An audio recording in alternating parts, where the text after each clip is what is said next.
Only you have the power to know your own value as a human being. And once you take responsibility for your self-worth, then you start to know your true value.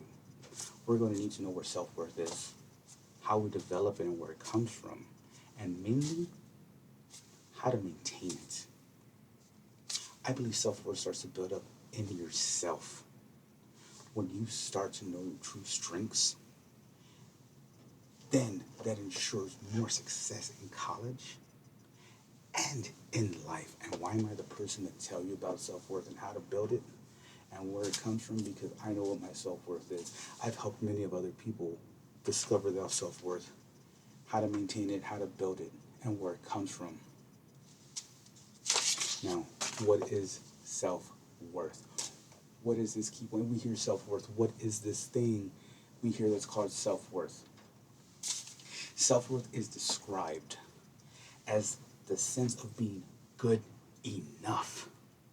Good enough and worthy of love and belonging from others.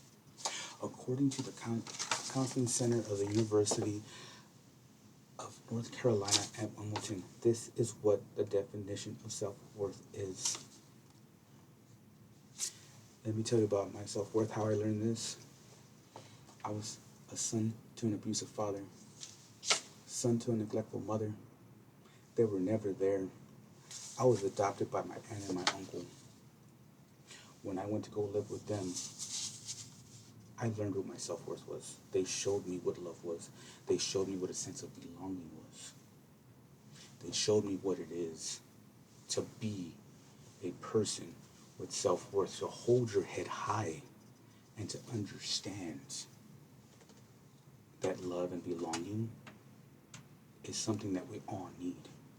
It may not come from our maternal parents. It may not come from an aunt or an uncle. It would come from someone, anyone, who wants to show you that they love you, they care for you, and you belong here. You are good enough. You woke up out of bed. You woke up. You got out of bed. You got dressed. With or without help, you're good enough. You were able to do something, and that was wake up.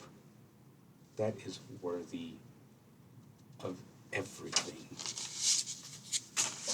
Now, where does self-worth come from, and how do we develop it? Now, let me explain something to you. Self-worth comes from us. According to the American Psychological Association, the definition of self-worth is your evaluation of yourself, how you are capable of doing things, and how valuable you are of being deserved of consideration and respect from other human beings. Wow. Wow. How you see yourself and how you evaluate yourself. The way I evaluate myself is I left at the age of 18 to go on a journey that I had no idea what was going on. I went for the Navy. I left my hometown. I had no idea what I was going to do. I disappeared for 6 to 8 months out of the year, underwater, not knowing what was going on, doing different missions, but I know what my self-worth was. When I came home, I was able to hold my head up high because I did something. You helping the neighbor, helping the old lady cross the street, helping someone do something, is helping them. And knowing what your self-value is and evaluating yourself, saying, I did good enough to help somebody. You did good enough to help somebody. You respected somebody. Somebody's going to respect you. Aretha Franklin made a song called Respect, R-E-S-P-E-C-T. What does that mean to me? That means that I know what my respect is. I know what I'm holding on to. And I know how I want others to treat me with respect. Not someone treating me like I'm something else. No, respect. How do we maintain our self-worth? Maintenance of self-worth is something that we all need to get on. We all need to maintain our self-worth. We all need to maintain how we are. According to an article on the positive psychology from a Courtney Ackerman from Claremont Graduate University, remind yourself that your bank accounts, your job title, attractiveness, and social media following has nothing to do with how valuable you are and worthy of a person you are. Some of us grew up 80s, 90s. We didn't have Facebook. We didn't have MySpace. We didn't have Twitter. I'm kind of dating myself here. But we didn't need that to know what we were valued as. When you're a kid growing up, you don't have a sense of currency. You don't have a job.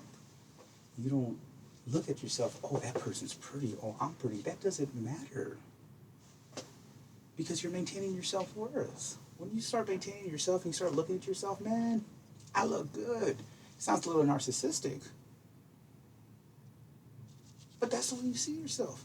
What everyone sees, the heck with what everyone sees. What everyone thinks about, the heck with what everyone thinks about. It's all on how you perceive yourself. If you have $1 in the bank, if you have $1 million in the bank, it doesn't matter. As long as you are happy, your self-worth is there. You portray yourself to be $1 million. If you want to make $1 million, you start thinking, how do I make $1 million?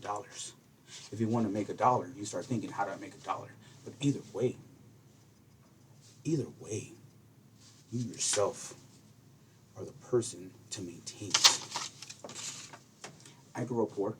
Before my aunt and my uncle took me, we weren't the richest people in the world. We weren't the poorest people in the world after that. I started as a housekeeper. Now I am sitting on the 7th floor of my office, in the office that I used to clean. But I know what my self-worth was, and I know what my value was. Remember, self-worth is how we see each other. It comes from within, and self-worth is self-care. You need to build your self-worth, and only you can build and tear down your self-worth. Only you can set your own standards. Once you set your standards for self-worth, once you know what your self-worth is, once you know your value, then you know how to maintain it. I challenge each and every one of you to find your value, find your self-worth, and maintain it. Thank you.